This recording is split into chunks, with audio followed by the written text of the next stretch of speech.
हाँ मुझे सुनो तुम टोटल बैलेंस पूछ ना ये आवाज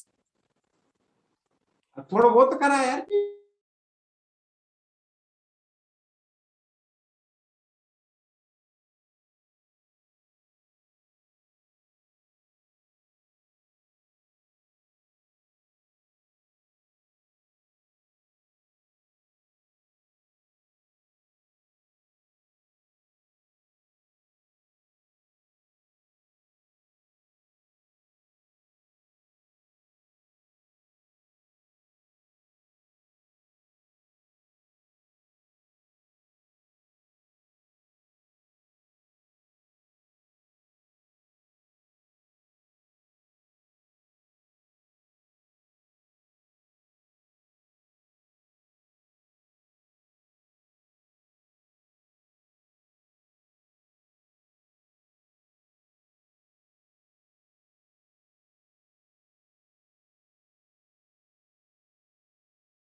सभी हमारे आज जनपद के अधिकारी और ब्लॉक के फील्ड लेवल के ग्राम पंचायत स्तर के अधिकारी कर्मचारी जो भी जुड़े हुए हैं,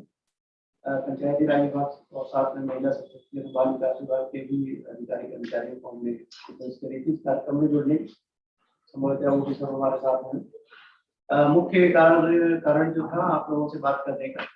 जो भी आप देख रहे हैं कि पंचायती राज के द्वारा जो भी एक्टिविटी संचालित की जा रही है वो सिर्फ कैपेसिटी बिल्डिंग के कार्यक्रम पंचायती राज के लिए नहीं है, बल्कि लाइन डिपार्टमेंट के जो अधिकारी कर्मचारी पंचायत स्तर पर कार्यरत वो सभी के लिए लाभदायी है। तो भारत सरकार के द्वारा जितने भी कार्यक्रम हमारे कैपेसिटी बिल्डिंग से रिलेटेड, ट्रेनिंग प्रोग्राम से रिलेटेड या अन्य चीजें जारी की जाती हैं, वो सब लाइन डिपार्टमेंट के अधिकारी कर्मचारी भी को भी इंगित रखते हुए रहता है कार्यक्रम, उनको भी हमें सहयोग करना है, उनसे सहयोग भी लेना है। तो उसी को दृष्टिगत रखते हुए पंचायती राज विभाग उत्तराखंड ने जो भी कार्यक्रम चला रखे हैं भारत सरकार के निर्देश पर, उसके बारे में एक सामान्य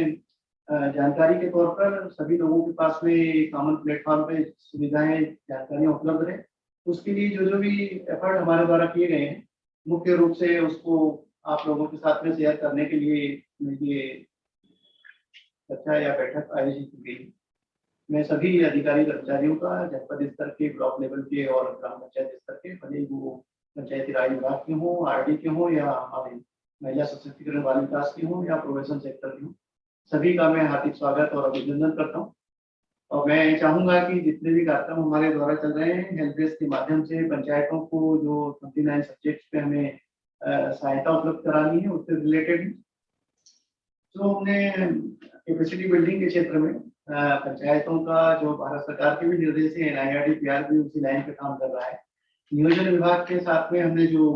हमारा सेंटर है CPTG, उनके साथ में हमने MOU किया है। अभी डॉक्टर मनोज पंत जी भी हमारे साथ में जुड़ेंगे, वो आपको बताएंगे कि किस तरीके से हमने उस पर काम करना है। हेल्प डेस्क पे हमारे साथ में गुप्ता जी हैं, ये आपको ब्रीफ करेंगे कि टोटल क्या क्या एक्टिविटी इसमें शामिल की गई है और किस तरीके से सिस्टम काम कर रहा है।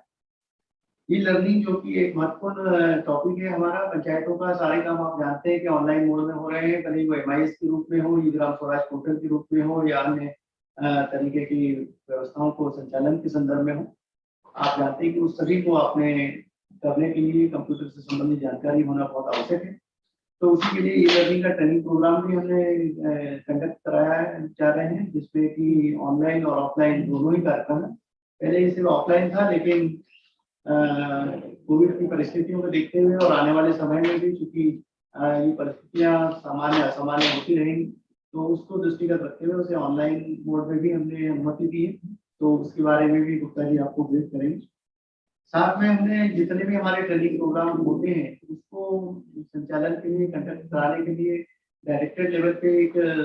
व्यवस्थित ढांचा हो, उसके लिए हमने training research and development cell की भी स्थापना करी है। उसके लिए भी आपको बताया जाएगा ये सेंटर किस तरीके से काम करेगा। NIRDPR और सभी हमारे राज्यों के SIRD जी हैं और उनके साथ में किस तरीके से हमारा समन्वय रहेगा और कैसे हम इसको आगे बढ़ाएंगे, इस पर भी बातचीत होगी। और हमारा जो महत्वपूर्ण घटक है, आप जानते ही हैं कि सॉलिड वेस्ट पे काम करना पंचायतों के एक महत्वपूर्ण दायित्व है। उसी के तहत पंचायती राज के लिए जो सॉलिड वेस्ट पॉलिसी 2017 में बनी थी, उसका क्रियान्वयन आप लोगों की मदद से पंचायत क्षेत्र में हो रहा है। उसी के क्रम में भारत सरकार ने 2019 में हमारा प्लास्टिक वेस्ट रिसाइकलिंग प्लान मंजूर किया था, जो अब लगभग पूर्णता की ओर है। और अभी आधे घंटे पहले ही माननीय मुख्यमंत्री जी से केंद्रीय मंत्री जी को पत्र भिजवाने के लिए बात हुई और 30-31 जुलाई का माननीय मुख्यमंत्री जी ने समय दिया है। तो हम उम्मीद करते हैं कि ये प्लान भी हमारा शुभारंभ हो जाएगा और इसके साथ साथ आपकी जिम्मेदारी और बढ़ जाएगी। ग्रामीण क्षेत्र में जितना भी प्लास्टिक वेस्ट इधर उधर अव्यवस्थित रूप से फैला हुआ है उसको इकट्ठा कराना है। पंचायतों के द्वारा किस तरीके से आप करेंगे, SHG का आप उसमें सहयोग लेंगे या आउटसोर्सिंग एजेंसी का सहयोग लेंगे या उस काम को आउटसोर्सिंग पे देके उसकी जरिए कराएंगे, ये आपने देखना है कि किस तरीके से एक परिपक्व व्यवस्था बने। और उस प्लास्टिक वेस्ट को जो भी आप इकट्ठा करेंगे उसको प्लांट तक, साइट तक लाने की ट्रांसपोर्टेशन की जिम्मेदारी जो वेंडर है उसी की रहेगी। उसके बारे में भी पता चलेगी किस तरीके से सिस्टम काम करेगा। साथ में पंचायतों में जो हमारा सॉलिड वेस्ट है उसे हमें एक मोटिवेटर के रूप में, सपोर्टिंग एजेंसी के रूप में हमारे साथ में वेस्ट वॉरियर भी जुड़े हैं, जो एक अंतर्राष्ट्रीय सहयोग से संचालित हो रही है। तो उनका उत्तराखंड में काफी अच्छा काम, रामनगर में कारपेट एरिया में भी चल रहा है, उत्तरकाशी में भी, मोरी कुलोला क्षेत्र में उनके काम चल रहे हैं, देहरादून में भी काफी उनका अच्छा काम है। तो उनसे ही हमने चर्चा करी है और उनसे भी हमारा एमओयू हो गया है। तो वो भी हमें पंचायत क्लस्टर में सपोर्टिंग सिस्टम के रूप में, मोटिवेटर के रूप में सहयोग प्रदान करेंगे। उसमें कुछ सेवाएं उनकी चार्जेबल रहेगी, कुछ सेवाएं उनकी अपनी जो उनको डिफरेंट एजेंसियों के माध्यम से फंड मिलते हैं उससे वो करेंगे। तो ये भी आपको एक अच्छा किस तरीके से साइंटिफिक वे में आप कार्यक्रमों का संचालन कर सके और कम लागत में किस तरीके से छोटे छोटे इंटरवेंशन से हम इस काम को कर सकते हैं, उसकी जानकारी आपको मिल पाएगी। तो मैं सबसे पहले गुप्ता जी से रिक्वेस्ट करूंगा कि हेल्थ डेस्क सिस्टम हमारा जो हम दावा कर रहे हैं कि 24 घंटे काम करता है, उस पर प्रकाश डालें और उसमें आप लोगों की क्या भूमिका है, पंचायत प्रतिनिधियों की क्या भूमिका है, आम जनता की क्या भूमिका है, उस पर भी मैं चाहूंगा कि आप थोड़ा सा संक्षिप्त में प्रकाश डालेंगे और एक कोशिश करेंगे कि 5-7 मिनट में ये चीज बन जाए। आप सबको मेरा नमस्कार। तो जैसा कि सर ने पहले बोला कि हेल्थ डेस्क के बारे में बताएं, और इत्तेफाक की बात है कि आज सुबह ही जो हमारा ट्रेनिंग सेशन हुआ है वो हेल्थ डेस्क को लेकर के ही हुआ है, जिसमें आप में से काफी सारे लोग जुड़े थे और साथ में हमारे जो पंचायत प्रतिनिधि हैं वो भी जुड़े थे। तो हेल्थ डेस्क जो है बेसिकली हमने 2 पार्ट्स में बना रखा है। एक पार्ट जो है हमारा डिस्ट्रिक्ट पे काम कर रहा है, जहाँ पे हमारे डीपीएम्स और डीईओ जो हैं वो आपको सपोर्ट कर रहे हैं डिस्ट्रिक्ट लेवल पे, और फिर उसके बाद अगर कोई दिक्कत हो तो हमारे सेंट्रल लेवल पे भी एक टीम बैठी हुई है जो आपको सपोर्ट करने के लिए बैठी हुई है 24 घंटे। तो इसमें बेसिकली जो हम आपसे बात कह रहे हैं कि किसी भी प्रॉब्लम को, किसी भी समस्या को लेकर के आप हमारे हेल्प डेस्क को यूज कर सकते हैं, किसी भी माध्यम को यूज कर सकते हैं। आप चाहें तो व्हाट्सएप भेज सकते हैं, हमारे ग्रुप बने हुए हैं जिसमें हमारे पास काफी सारी समस्याएं आ रही हैं, जिसको हम कोशिश कर रहे हैं जल्द से जल्द उनको रिजॉल्व करके आप लोगों को इन्फॉर्म करें। आप लोग ईमेल भेज सकते हैं, हमें एसएमएस कर सकते हैं, कॉल कर सकते हैं। हमारा टोल फ्री नंबर आप सबके साथ ऑलरेडी शेयर हो चुका है, नहीं है तो मैं फिर से रिपीट कर देता हूं। हमारा टोल फ्री नंबर है 1800-419-0444। तो आप लोग उस नंबर पे कभी भी कॉल कर सकते हैं। आप लोगों की जो भी समस्या होगी हमारे स्तर पे अगर रिजॉल्व हो सकती होगी तो हम इमीडिएटली आपको उसका रेजोल्यूशन दे देंगे। अगर हमारे स्तर पे नहीं होगी तो हम कंसर्न विभाग अधिकारी तक वो बात ले जा करके उसका सॉल्यूशन निकाल करके आपको वापस जवाब देंगे। ये हमारी रिस्पॉन्सिबिलिटी है। यहाँ पे टेक्निकली अगर आपको कुछ दिक्कत आ रही है तो दिनेश गंगवार जी की टीम जो है वो पूरी टीम आपको यहाँ सपोर्ट करने के लिए बैठी है, डिस्ट्रिक्ट में भी बैठी हुई है। कोई भी समस्या हो वहां पे तो उसके लिए हम आपको हेल्प करने के लिए बैठे हैं। तो हेल्प डेस्क संक्षेप में इतना ही है कि आपकी कोई भी समस्या हो आप हम तक पहुंचाइए, उसका रेजोल्यूशन अगर हमारे पास है तो हम हाथ के हाथ आपको बता देंगे, नहीं है तो हम कंसर्न अधिकारी या विभाग से लेकर के आपको देंगे। उसमें हम 29 सब्जेक्ट्स को भी कवर कर रहे हैं। अगर आपको लगता है कि कोई ऐसी समस्या है जो वहां पे नहीं सुनी जा रही है तो आप हम तक पहुंचाइए, हम उस विभाग तक पहुंचाएंगे उस चीज को, और उसके बारे में हम फॉलो भी हम ही करेंगे, ताकि आपको उसके लिए किसी के पीछे नहीं पड़ना पड़ेगा कि उसका क्या हुआ क्या नहीं हुआ। वो फॉलो भी हमारे एंड से। और दूसरी चीज जो सर ने बताई है, जो कि अभी हम हरिद्वार प्लांट की जो स्टार्ट कर रहे हैं, उसमें सबसे अच्छी चीज क्या है कि जो प्लास्टिक वेस्ट हम उस हरिद्वार प्लांट में रिसाइकल करने वाले हैं वो ऐसा वेस्ट है जो किसी को नहीं चाहिए, जो कि पूरी तरह से वेस्ट है, उसका कोई यूज अभी तक है ही नहीं और पूरी कंट्री में नहीं है। इंडिया में ये पहली अपनी किस्म का एक प्लांट बनेगा जहां पे हम ऐसे वेस्ट को यूज करने वाले हैं जो कोई भी यूज नहीं कर रहा। उस वेस्ट को सिर्फ एक ही तरीके से यूज किया जाता है, वो है जला करके, जो कि अपने आप में ही फिर पॉल्यूशन क्रिएट करता है। तो ये जो प्लांट बना हुआ है, इस प्लांट में हम उस प्लास्टिक वेस्ट को यूज करके, रिसाइकिल करके, उसको हम एक ऐसा प्रोडक्ट बना रहे हैं जिसको कि हम प्लास्ट वुड बोल रहे हैं, जो कि हमारी लकड़ी को रिप्लेस करेगा। उससे हम अपनी दरवाजे, चौखटे, टेबल, कुर्सी, मेज सब कुछ बना सकते हैं। और वो क्योंकि वुड का नहीं बना हुआ है तो वो उसकी लाइफ इतनी है कि वो शायद कभी खत्म ही नहीं, क्योंकि प्लास्टिक की बनी हुई चीज है। और इस चीज को करने के लिए सबसे इंपॉर्टेंट चीज ये थी कि हमारे जो गांव में जो कूड़ा फैला हुआ है, जो कोई यूज नहीं कर रहा, वो बिकता भी नहीं है, इसलिए हम फेंक ही देते हैं, वो हमारे अपना पूरे पर्यावरण को जो है प्रदूषित कर रहा है। उसके लिए हमने वेस्ट वॉरियर के साथ जो है, जो कि एक नॉन प्रॉफिट ऑर्गेनाइजेशन है, उनके साथ एक टाई अप किया है। तो वेस्ट वॉरियर जो है हमारे लिए क्या करेंगे कि वो हमारे जो एसएचजीज हैं, जो हमारे ग्रामीण हैं, जो हमारी पॉपुलेशन है, जो हमारे अधिकारी हैं, उन सबको हेल्प करेंगे, गाइड करेंगे, ये बताने के लिए कि ये कूड़ा हम किस तरीके से इकट्ठा कर सकते हैं। उसके बाद वो कूड़ा जो है, वो हमारे जो वेंडर है यहाँ पे, वो खुद आएंगे, वहां से वो कूड़ा उठाएंगे। उस कूड़े को उठाने के एवज में वो जो भी उसका प्राइस फिक्स हुआ है उनके साथ, वो प्राइस 4 रुपीज पर केजी, 4 रुपए पर किलो का जो प्राइस फिक्स हुआ है, वो हमारी ग्राम पंचायतों को पे करेंगे। वो तब वो कूड़ा उठाएंगे और वो हाथ के हाथ ही होगा सब कुछ। उसके बाद वो कूड़ा यहाँ पे आकर के वो प्रोसेस होगा। तो हमें सिर्फ वहां पे ग्राम पंचायतों को सिर्फ इतना ही करना है कि जो हमारे ये जो वेस्ट वॉरियर वाले हैं, इनको इतना सपोर्ट दे दें कि इन लोगों के थ्रू हम बाकी सब तक ये मैसेज पहुंचा सकें कि कूड़ा अलग कैसे करना है। बस इतना सही है। वो अपना कूड़ा अलग करके जहां रखना चाहे वहां रख सकते हैं, वहां से उठाने का, उसको ट्रांसपोर्टेशन करने का, उस कूड़े के पैसे देने का सारा काम जो है वो वेंडर का है। तो उसमें आप लोगों को कुछ भी नहीं करना है, सिर्फ एक इतना ही मदद चाहिए आपसे कि उन लोगों को वो एक्सेस मिल जाए जहां पे वो ट्रेनिंग दे सकेंगे। और ये उसके बाद जो है, ये जो हमने वेस्ट वॉरियर के साथ टाई अप किया है, ये लोग कोशिश ये भी करेंगे, क्योंकि एक अंतर्राष्ट्रीय संचालित संस्था है, तो हमारे पास कुछ बड़े कॉर्पोरेट्स जो कि इंडिया में भी हैं और इंडिया के बाहर भी हैं, उनके साथ CSR एक्टिविटी के तहत अगर हमें कुछ लोग, कुछ रिसोर्सेज, कुछ मशीन्स ऐसी दे सकें जिससे कि हमारा ये काम और आसान हो जाए। अब कूड़े को सिर्फ ऐसे ही उठा करके ले जाना बड़ा मुश्किल है, और वो बहुत सारा कूड़ा इकट्ठा करके वो पूरे रास्ते में गंदगी फैलाने वाली बात भी है। तो अगर हम कहीं छोटी छोटी ऐसी मशीन्स, मोबाइल मशीन ही लगा सकें, जहां पे उस कूड़े को वहीं के वहीं एक छोटे छोटे से बेल्स बना दिए जाए और वो बेल्स के हिसाब से वापस यहाँ पे ट्रांसपोर्ट हो जाए, तो वो वाला काम भी वो एजेंसी करेगी हमारे लिए। तो उस एजेंसी को हम इस तरीके से यूज करने वाले हैं ताकि वो एक हमें गाइडेंस भी करते रहे, IEC के तहत हमारे को जो भी कम्युनिकेशन करना है, ट्रेनिंग करनी है, वो कर दें हमारे लिए, हमें हेल्प करें अगर हमें नहीं समझ में आ रहा है कि हमें कैसे वो कूड़े को सेग्रीगेट करना है। वो करने के बाद, उसके बाद यहाँ के साथ फॉलो अप करके उसको फिर हम जो फाइनल प्लास्टिक बनाना है वो बनाएं, और वो जो प्रोडक्ट बिकेंगे उसके बाद तो जो फिर ये है कि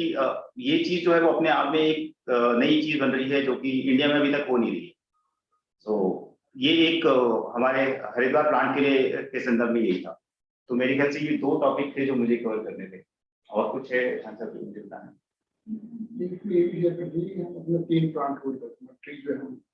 हाँ, अच्छा, इसमें ये भी था, सॉरी, हाँ, ये इंपॉर्टेंट पॉइंट रह गया था कि ये जो हम प्लास्टिक बनाने की बात कर रहे हैं, हमारी प्लांट की कैपेसिटी हर रोज की 3 टन की है।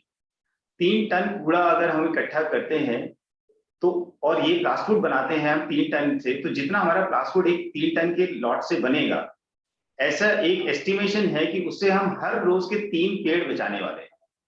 और सुप्रीम कोर्ट में अभी इस वक्त एक केस चल रहा है वेस्ट बंगाल गवर्नमेंट के अगेंस्ट, जहां पे उन्होंने एक कमिटी बनाई है जिन्होंने एसेस किया है कि एक पेड़ की कीमत, 1 साल की कीमत जो है वो 74,500 रुपए होती है, और नॉर्मली जो वहां पे वो पेड़ काट रहे हैं वो लगभग 100 साल पुराने पेड़, तो 74 लाख रुपए का एक पेड़ पड़ता है, और हम ऐसे ऐसे 3 पेड़ रोज बचाने की बात कर रहे हैं। तो अगर हमारा ये प्लांट हम जैसे सोच रहे हैं वैसे चलेगा, तो हम हर रोज के कम से कम 3 पेड़ बचाएंगे, जो कि बहुत बड़ी अचीवमेंट है सोशल कॉज को लेकर के। और ऑफ कोर्स जैसे मैंने आपको बताया, जो उससे प्रोडक्ट निकलेगा वो प्रोडक्ट भी लॉन्ग लास्टिंग है, तो उसमें फिर वैसे भी कोई दिक्कत नहीं है, वो रस्ट प्रूफ है, टर्माइट प्रूफ है, एज प्रूफ है, सारी चीजें। तो इसके साथ ही मैं अपनी बात को समाप्त करता हूँ। धन्यवाद भूपेंद्र। अब मैं रिक्वेस्ट करूंगा डॉक्टर मनोज पंजी से, जो हमारे साथ में मेरी सर्विस के दौरान से ही जुड़े हुए हैं, 95 से 1995 से। पिथौरागढ़ में जो मेरी नौकरी की शुरुआत हुई थी तब से ही मैंने आपको डिफरेंट पदों पे कार्यरत होते हुए देखा है, तब से हमारा समन्वय बना हुआ है। तो यहाँ बहुत अच्छी बात रही कि प्लानिंग डिपार्टमेंट का पंचायती राज के साथ आपने समन्वय बनाने के लिए हमें सहयोग दिया, और आपका विभिन्न IIM और IIT वगैरह के साथ में और डिफरेंट एजुकेशनल इंस्टीट्यूट के साथ में टाई अप है। तो उन सबका सहयोग हमें हमारे कैपेसिटी बिल्डिंग के लिए, और GPDP वगैरह या ब्लॉक पंचायत की योजनाएं, जिला पंचायत की योजनाएं, उसमें टेक्निकल सपोर्ट के रूप में किस तरीके से हैंड होल्डिंग सपोर्ट आप दे सकते हैं, उस पर प्राप्त हो। मैं चाहूंगा कि संक्षिप्त में आज इस भूमिका पे प्रकाश डालने का कष्ट करें कि किस तरीके से आपका centre for good governance public policy हमें सपोर्ट करने के लिए तैयार है, और आने वाले टाइम में हम अपने पंचायत के अधिकारी कर्मचारियों से क्या सहयोग की अपेक्षा रखते हैं कि इस काम को और ज्यादा अच्छे तरीके से मजबूती के साथ आगे बढ़ा सकें, और उसका कुछ एक रिजल्ट ओरिएंटेड कार्यक्रम के रूप में उसको हम क्रियान्वित कर सकें। Doctor Manoj. Thank you sir, thank you very much, बहुत बहुत धन्यवाद आपका, और सभी लोगों को नमस्कार। जैसा सर ने बताया, centre for public policy and good governance नियोजन विभाग के अंतर्गत भी एक सेंटर बनाया गया है, जो मुख्य रूप से जो भी गुड गवर्नेंस प्रैक्टिसेस हैं उनको कैसे संचालित किया जाए, और कौन कौन सी प्रैक्टिसेस हम लोकल लेवल पर लेकर के आए, और कैसे पॉलिसी प्लानिंग में हम स्थानीय स्तर से लेकर के राज्य स्तर तक विभिन्न स्तरों पर कैसे अपना इनपुट दे सकें, ये सारी तमाम बातें इस गुड गवर्नेंस सेंटर बना हुआ है, इसमें करी जाती है। और मैं बीच बीच में आप लोगों से मुखातिब होता रहा हूँ, कई बार हम लोग ट्रेनिंग प्रोग्राम में मिले हैं, ऑनलाइन ट्रेनिंग में, ऑफलाइन ट्रेनिंग में। और आप जानते हैं कि ये पंचायती राज व्यवस्था आप लगातार इतने समय से आप देख रहे हो, लगातार ऑनलाइन मीटिंग्स होती हैं, इंटरनेट से भारत सरकार लेवल पर भी हो रहा है, स्टेट लेवल लगातार संपर्क में रहता है, आप डिस्ट्रिक्ट लेवल से आप लोग पंचायत लेवल पर लगातार संपर्क में रहते हैं। और पिछले कुछ समय से आप देख रहे हैं जो हमारी ग्राम पंचायत डेवलपमेंट प्लान है और जो लास्ट ईयर से ब्लॉक डेवलपमेंट प्लान बनाए जा रहे हैं, उनके बारे में बड़ी विस्तृत चर्चा की जाती है। कैसे वो प्लान बनाने हैं, कैसे सेक्टर के लिए काम करेंगे, कैसे जो निर्माण समितियां हैं वो काम करेंगी, कैसे आपका एनवायरमेंट सृजन किया जाएगा, तमाम तरीके की बातें इसके अंतर्गत कही जाती हैं। तो यही सारी चीजें जो centre for public policy and government नियोजन विभाग जो है वो भी इन्हीं सब चीजों को आगे लेकर के काम करने की बात जो पंचायती राज बात कही और किस विषयों पर कैसे हमको आगे बढ़ना है, तो इन्हीं को लेकर के हम लोग बीच में आप लोगों से समक्ष आए हैं और ट्रेनिंग में ये बातें होती रही। आज संक्षिप्त में मैं 2-3 बातें यहाँ पे कहना चाहूंगा। नंबर एक तो ये कि पिछले कुछ सालों से जैसा मैंने बताया कि लगातार हम लोग ने जीपीडीपी और बीपीडीपी और टीपीडीपी बनाने की बात करी है, और अब हम लोग एक मॉडल प्लान के रूप में जो अभी कुछ दिन पहले ही हमारी एडिशनल चीफ सेक्रेटरी मैडम ने एक पत्र भेजा है जिलाधिकारियों को। 2 जिले हमने अभी चयन किए हैं, डिस्ट्रिक्ट देहरादून और डिस्ट्रिक्ट टिहरी। तो एक मॉडल प्लान के रूप में अभी फिलहाल हम लोग ले रहे हैं। इसमें जिला पंचायत का एक मॉडल प्लान बनाने जा रहे हैं, ब्लॉक पंचायत का बनाने जा रहे हैं और एक ग्राम पंचायत का बनाने जा रहे हैं। जिला पंचायत का तो कल ही देहरादून में उसकी मीटिंग है, जिला पंचायत की अध्यक्षता में और बाकी तमाम अधिकारी वहाँ रहेंगे। तो आइडिया उसमें ये है कि हम इस मॉडल प्लान को बना करके जिसमें हम 29 विषयों में कैसे कैसे इसको जोड़ा जाना है, कैसे फाइनेंस कमीशन की ग्रांट्स को किस तरीके से कन्वर्जेंस जहाँ पर करने की आवश्यकता है वो कन्वर्जेंस कैसे कर सकते हैं, कैसे हम अन्य ग्रांट्स को भी अपने पूरे प्लान के अंतर्गत ला सकते हैं। भले वो पैसा उन पंचायतों को डायरेक्टली नहीं मिल रहा हो, लेकिन चूंकि वो काम उन्हीं पंचायतों में हो रहे हैं, उन्हीं जगहों में हो रहे हैं, कम से कम वो काम कौन से काम ऐसे होंगे जो पंचायतों में, चाहे ग्राम पंचायत, चाहे ब्लॉक पंचायत, चाहे जिला पंचायत, तो कौन से काम हो रहे हैं किसी भी विभाग के 29 विषय जैसा मैंने बताया, उसमें एग्रीकल्चर भी है, शिक्षा भी है, हॉर्टिकल्चर भी है, डेयरी भी है, महिला कल्याण भी है, तमाम सभी विषय लगभग उसमें आते हैं। तो उन सबको सबके प्लान का एक फॉर्मेट हम लोगों ने डिजाइन किया है और वो पंचायत का चाहे ग्राम पंचायत हो या तीनों पंचायतों में, तो तीनों पंचायत में उसी लेवल पर प्लान एक मॉडल प्लान बनाकर ले लिया है। तो मैं समझता हूँ ये जैसी मॉडल प्लान हमारा पूरा ये एक्सरसाइज 15-20 दिन के अंदर पूरी हो जाएगी और महीने भर में तैयार हो जाएगा। और जो नेक्स्ट 22 डेज का आप जो प्लान बनाने जाएंगे वो इसी मॉडल प्लान के आधार पर हम सभी जिला पंचायतों को, ब्लॉक पंचायतों को और पंचायत जिला विभाग के माध्यम से ग्राम पंचायतों को भी मॉडल प्लान भेज देंगे, जिससे कि उसी लाइन पर हमें आगे भी बात करनी है। एक बड़ी विस्तृत एक्सरसाइज है, बड़ा डिटेल इसमें एक्सरसाइज है जो वास्तव में की जानी चाहिए। अभी हम सभी जानते हैं कि हम लोग ज्यादातर एक्सरसाइज करते हैं, हमारे पास बड़े लिमिटेड टाइम रहता है, हम सितंबर अक्टूबर से हम लोग ये शुरू करते हैं और जल्दी से हम लोग इस सारी व्यवस्था को करना शुरू कर देते हैं। और उस बीच हम लोग जो हमारे पास फाइनेंस कमीशन की ग्रांट्स आती है उसी के बेसिस पर हम अपनी प्लानिंग की बात को करते हैं। तो वो मैं बार कहता रहा हूँ, तो हमें करना ही करना है। हमारा मेन काम वो है फाइनेंस कमीशन की ग्रांट्स का अपना पूरा का पूरा नियोजन हम उसको करते हैं, कैसे उसको कर किया जा रहा है,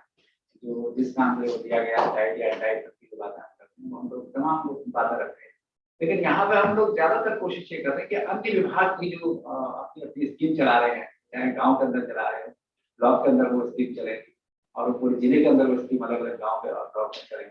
तो उनकी भी तमाम जानकारियां एक पंचायत लेवल पर होनी चाहिए जहाँ पर जो काम हो रहा है। तो वो एक इम्पोर्टेंट जो है, तो जो हमारा सर्वे के बेसिस पे जो निकल के आता है, जो प्राथमिकताएं आती हैं, वो सब हम उसको टाइप करने की कोशिश कर रहे हैं इन विभागों के साथ। तो ये मॉडल प्लान में यही बातें कही गई कि हमारे पास वर्तमान में स्थिति क्या है, गैप कहाँ पर निकल के, हमारे पास गैप कहाँ निकल के आ रहा है, हमारी प्राथमिकताएं कहाँ है, हमारे पास कितने फंड है, उन फंड को हम विभागों के साथ मिलकर कैसे कर सकते हैं, या हम विभागों से हम किस तरीके से उस काम को वहाँ पर करा सकते हैं। तो ये तमाम बातें उसके अंदर इस प्लान के अंतर्गत कही गई है। और साथ ही साथ हम लोग सतत विकास लक्ष्यों की बात आप जानते हैं, लगातार करते जा रहे हैं। तो हम ये जो भारत सरकार का भी एक मेन मैंडेट है, जो जिसका हम लोग इम्पैक्ट की बात करते हैं, स्टेट गवर्नमेंट भी इसका काम कर रही है, तो ये भी हम लोग लोकल लेवल पे इसको कैसे जोड़ना है इस बात को भी हम करेंगे। तो ये सब चीजें जल्दी मॉडल प्लान हमारा करीब देहरादून में मीटिंग होने जा रही है। उसके बाद हमने यहाँ रायपुर ब्लॉक को भी ले रखा उस मॉडल प्लान के लिए, और पुरोहित वाला ग्राम पंचायत को उस मॉडल प्लान के लिए ले रखा है, और ऐसे ही टेरी गढ़वाल को इस वक्त लिया है। जैसे हमारा प्लान था पिथौरागढ़ को लेने का, लेकिन बरसात के कारण थोड़ा सा उसमें ऐसी दिक्कत होने की संभावना थी, तो हमने अभी फिलहाल टेरी को भी लिया है। लेकिन जल्दी हम सभी जिलों में जो हैंड होल्डिंग सपोर्ट दिए जाने हैं, पंचायत राज विभाग के साथ हमारा एक एमओयू हुआ है, उसमें हम ग्राम panchayat plan, block panchayat plan और डिस्ट्रिक्ट पंचायत प्लान के हैंड होल्डिंग सपोर्ट की भी बात कही गई है। तो वो एमओयू के तहत हम लोग जल्दी ही इस पर काम करने जा रहे हैं, जिसमें और हैंड होल्डिंग सपोर्ट आपको कोशिश कर रहे हैं कि अगले महीने से ही इसमें काम आगे शुरू हो जाए, जिससे कि एक वातावरण सृजन और जो बनने की बात कही जाती है वो अभी से बनना शुरू हो जाए। हाँ, तो छोटे कार्यक्रम शुरू हो जाते हैं, तो हम अभी से उसका वातावरण सृजन कर रहे हैं। सेक्टरल वर्किंग ग्रुप के गठन वगैरह की बातें जो कही जाती हैं वो अभी से करना शुरू कर दें, क्योंकि प्लानिंग एक कंटिन्यूअस प्रोसेस है। ऐसा नहीं कि जो डेट हमको दी उसी दौरान हम करें, ये लगातार साल भर की व्यवस्था है। और हम अभी नहीं, हम 5 साल के लिए, 3 साल के लिए, 2 साल के लिए, 1 साल के लिए पूरा का पूरा प्लानिंग समझते हैं, सोचते हैं। तो यही व्यवस्था इसके अंतर्गत करी जाती है। तो इन्हीं शब्दों के साथ जैसे हम लोग मॉडल प्लान लेकर के आते हैं, मैं फिर से आप लोगों से मिलेंगे हम लोग, और फिर उसी मॉडल प्लान के बेसिस पे हम लोग कोशिश करेंगे कि हम अपने 22-23 के प्लान से आगे बढ़ें। बहुत बहुत धन्यवाद। धन्यवाद डॉक्टर साहब, आपने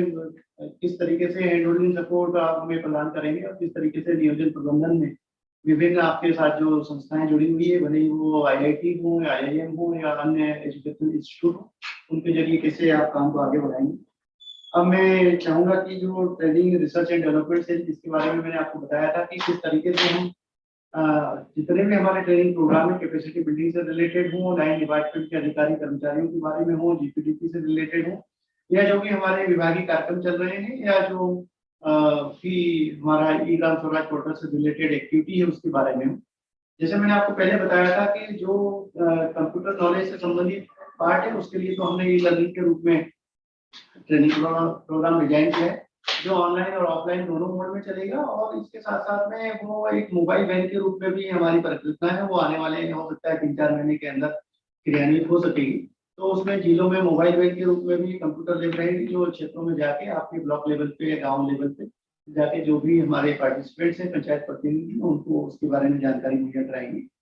साथ में जितने ट्रेनिंग प्रोग्राम हैं, इसको कंप्यूटर से रिलेटेड एक्टिविटी को छोड़ के दें तो, लेकिन कंप्यूटर रिलेटेड जो भी हमारा ई लर्निंग है, उसके लिए भी सेंटर यहाँ पे है जो उस तरीके की चीजों को मॉनिटर करेगा। और जो हमारे पंचायत प्रतिनिधियों की उससे रिलेटेड समस्याएं होंगी, जो हेल्प डेस्क के माध्यम से आप लोग हमें प्रेषित कर सकते हैं, उसका निदान करेंगे।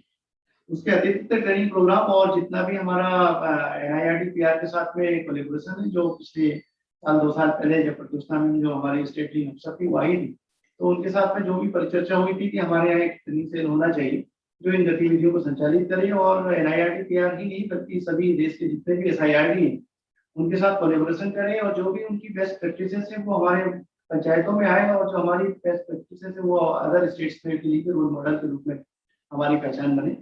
और इस बार जैसा आपने देखा था, जम्मू कश्मीर और लद्दाख के पंचायत प्रतिनिधि हमारे राज्य में आए थे, हमारे राज्य से बाहर एक्सपोजर विजिट पे जाते हैं। इस तरीके की सारी गतिविधियों को किस तरीके से हम डॉक्यूमेंटेशन करें और उसको ज्यादा सुदृढ़ करें,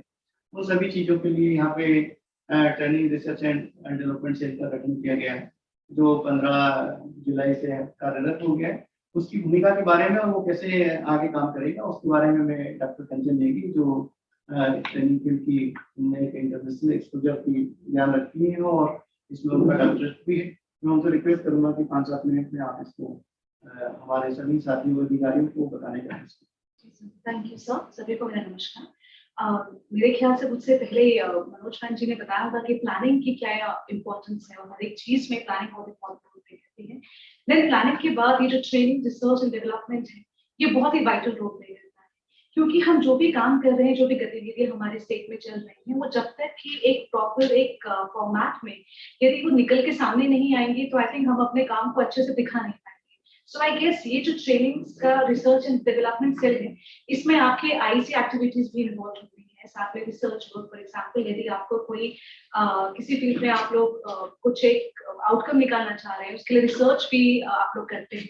तो उसमें भी एक प्रॉपर कैसे क्या क्या पैरामीटर्स होते हैं, क्या क्या चीजें आपको लॉक करनी है, वो हमारे जरिए आपको बता दिया जाएगा। एंड मिनिस्ट्री ऑफ पंचायती राज जो है वो हमेशा से फोकस करती आती है कि आप लोग बेस्ट प्रैक्टिसेस लेके आइए या प्रॉपर डॉक्यूमेंटेशन आप लोग करके आए। तो हम लोग अधिकतर अभी तक क्या होता है कि जब instructions are floated from the upper end, वहां से बताया जाता है, तभी हम लोग उस चीज पे काम करते हैं। बट ये एक I really want thank Semwal sir कि ये हमने एक सेल को, जो कि काफी 2-2.5 साल से हम लोग इसमें प्रक्रिया में थे कि ये होना चाहिए, वो फाइनली स्टैब्लिश हो गया है। और इसमें जो भी आप एक्टिविटीज करते रहिए, एक नया ईमेल ID क्रिएट हो चुका है, तो यदि आप लोग नोट करना चाहते हैं तो आप नोट कर सकते हैं। PR.P for parrot, R for Russia,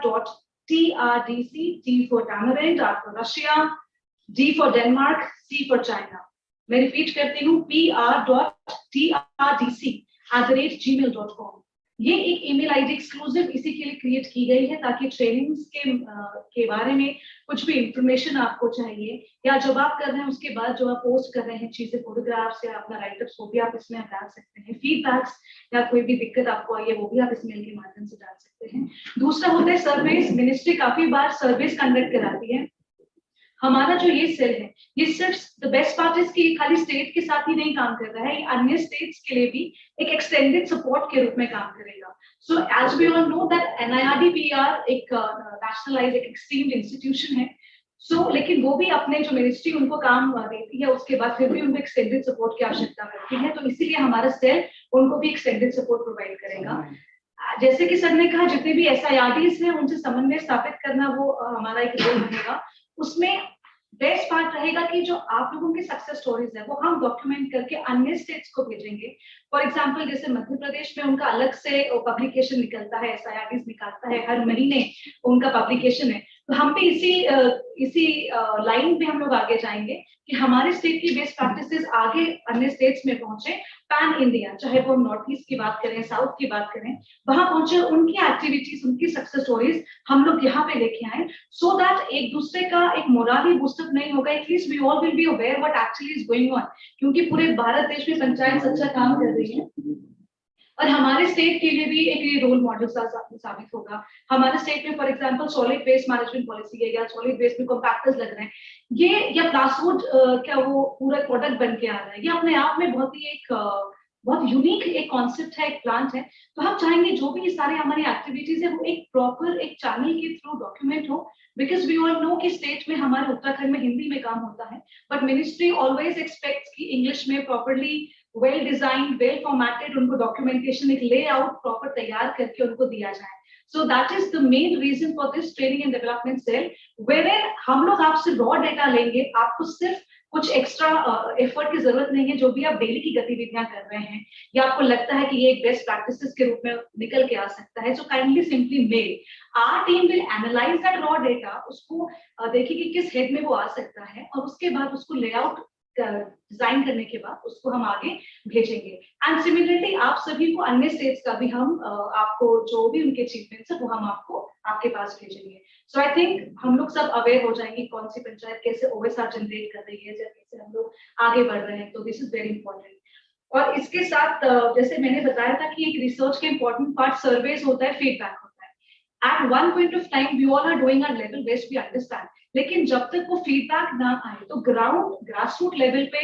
हमारी टीम जाके सर्वेस भी करेगी ताकि पता चले कि एग्जैक्टली प्रॉब्लम्स ग्राउंड लेवल में है क्या। सो दोस फील्ड विजिट समटाइम्स वो हमारे डायरेक्टरेट ट्रेनिंग आदि सेल से जाएगा, समटाइम्स जो आपके NIRDPR या मिनिस्ट्री से होगा कि आप सर्वेस करके फीडबैक आप हमें जनरेट कराएंगे। So there are particular questionnaires होते हैं उसमें, और वो हम लोग कुछ लिमिटेड रैंडमली कुछ रैंडम सैम्पलिंग हो सकती है या उसमें हम डिसाइड करते हैं कि किस कैटेगरीज को हम लोग चूज करेंगे, पंचायत को उनका सर्वेस हम लोग करेंगे। देन अगेन डेटा कलेक्शन के बाद, एनालिस्ट के बाद वो पूरा आउटपुट हम उनको देंगे। और सिमिलरली ऐसे काफी, it is not only regarding the government organisations, लेकिन जो हमारे इंस्टीट्यूशन, एजुकेशनल इंस्टीट्यूशंस हैं जहाँ पे पंचायत के बारे में पढ़ाया जाता है, गुड गवर्नेंस के बारे में, बिकॉज एक सोशल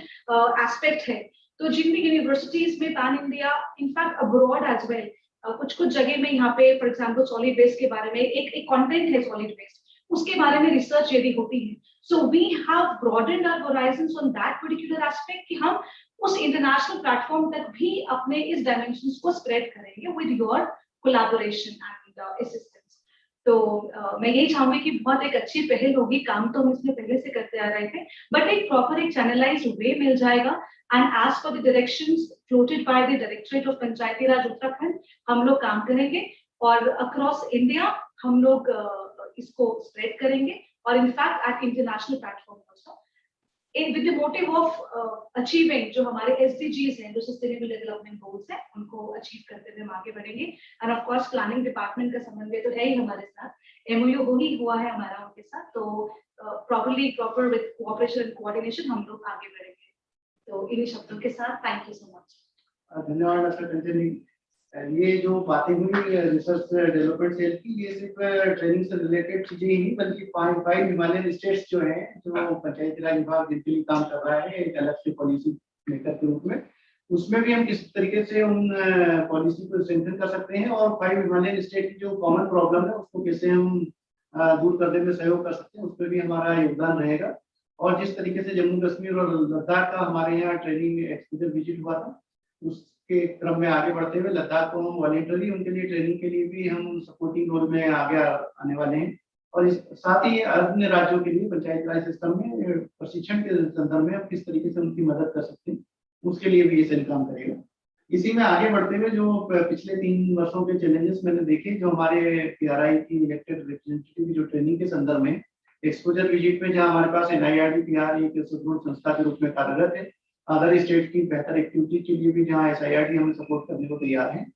हमने ये देखा है कि हमारे यहाँ जो इन हाउस जो हमारी पंचायतों के लिए जो ट्रेनिंग के लिए हमने डिफरेंट एक्सपेरिमेंट किए ATI में और SIRD में, तो UIRD में हमने ट्रेनिंग प्रोग्राम को संचालित करने की कोशिश की ही, लेकिन वो बहुत सीमित दायरे में हो सकता है। तो किस तरीके से हम फील्ड लेवल पे इसको और अच्छी तरीके से कर सकते हैं। आज सुबह का भारत सरकार का मिनिस्ट्री का पूरे राज्यों के साथ में SIRD के साथ में सेशन था, लगभग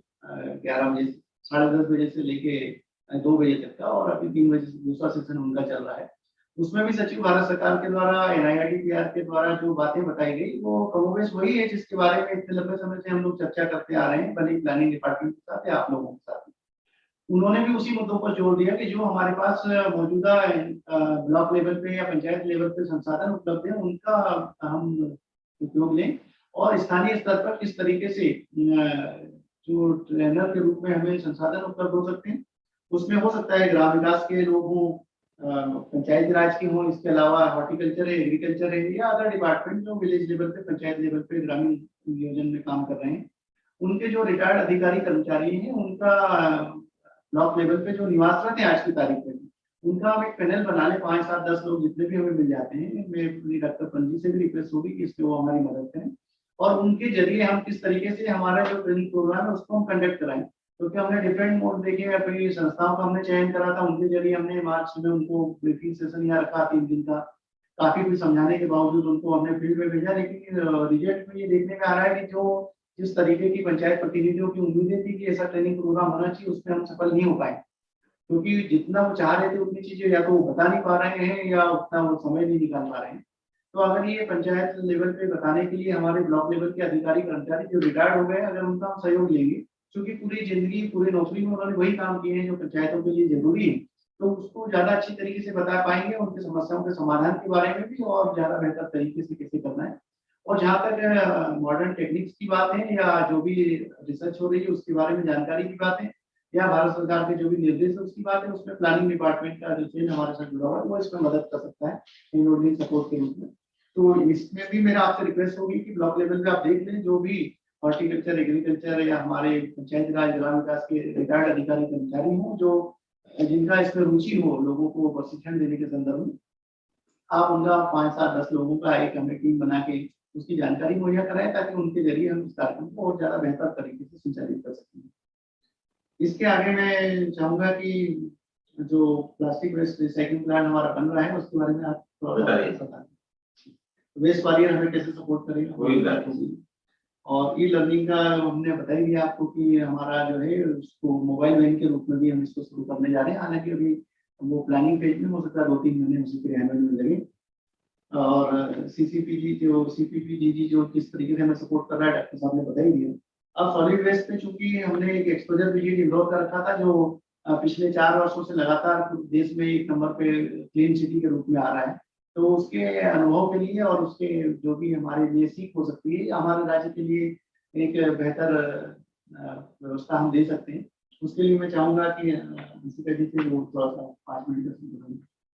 थैंक यू सर। मेरा नमस्कार। इस वर्ष फरवरी मार्च के महीने में पंचायती राज विभाग उत्तराखंड से करीब 10 लोगों की टीम इंदौर गई थी। इंदौर का एग्जाम्पल जो है देश में 4 साल से सबसे जो स्वच्छ भारत सर्वेक्षण सर्वे होता है उसमें फर्स्ट आने का उनको उनकी ये अचीवमेंट रही है फॉर द लास्ट 4 इयर्स। तो उन्हीं के मॉडल को स्टडी करने के लिए और उन्होंने कैसे अपनी सिटी को इस नंबर 1 के पद पे इतने सालों तक रखा है, उसी का एक्सपोजर विजिट करने हम लोग गए थे। तो वहाँ पे उन्होंने जैसा कि हमने देखा solid waste as well as liquid waste दोनों मैनेजमेंट सिस्टम्स बहुत रोबस्टली वहाँ पे ऑपरेट हो रहे हैं। सॉलिड वेस्ट मैनेजमेंट में उन्होंने सेग्रीगेशन और डोर टू डोर कलेक्शन के माध्यम से सबसे पहले तो पूरा गीला और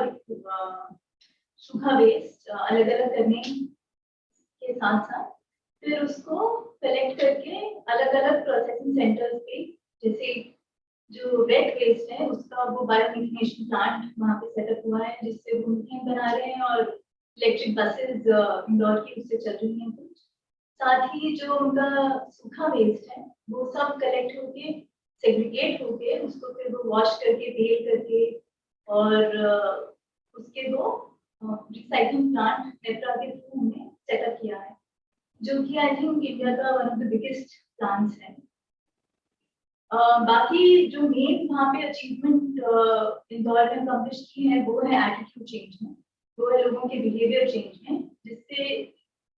ये बहुत साफ नजर आता है कि सिटी का हर एक नागरिक इस पहल में जुड़ा हुआ है और बहुत कॉन्शियस है वेस्ट को लेकर और अपनी नंबर 1 पोजीशन को कायम रखने के लिए। तो वहाँ पे वो प्राउड फील कर रहा है कि उनका शहर जो है देश में एक नंबर। बिल्कुल। और वार्ड वाइज भी उन्होंने डिसेंट्रलाइज सॉल्यूशंस बहुत सारे बनाए हैं, जिसमें उन्होंने जीरो वेस्ट वार्ड बनाए हैं, जहाँ पे हर वार्ड का वेस्ट वहीं पे कलेक्ट होता है और वहीं पे उसका निस्तारण होता है। तो ये जरूरी नहीं है कि हम पूरे लार्ज स्केल पे ही प्लानिंग करें, जैसे हमारे ग्रामीण क्षेत्रों के लिए हम जीरो वेस्ट ग्राम पंचायत बना सकते हैं, जिसमें छोटी ग्राम पंचायत का वेस्ट वहीं कलेक्ट होके वहीं उसका निस्तारण हो सकता है। साथ ही जीरो वेस्ट इवेंट्स वो कर रहे हैं, जो कि जैसे कुछ भी हमारी जिला पंचायत की कमेटी की बैठक होती है उसको हम जीरो वेस्ट इवेंट में कन्वर्ट कर सकते हैं। तो ऐसे सॉल्यूशंस हम वहां से लेके, हालांकि वो म्यूनिसिपल अर्बन बॉडी है, पर उसी को हम रूरल सेक्टर में रीइमेजिन करके उनकी सॉल्यूशंस को अपने लिए यूज कर सकते हैं।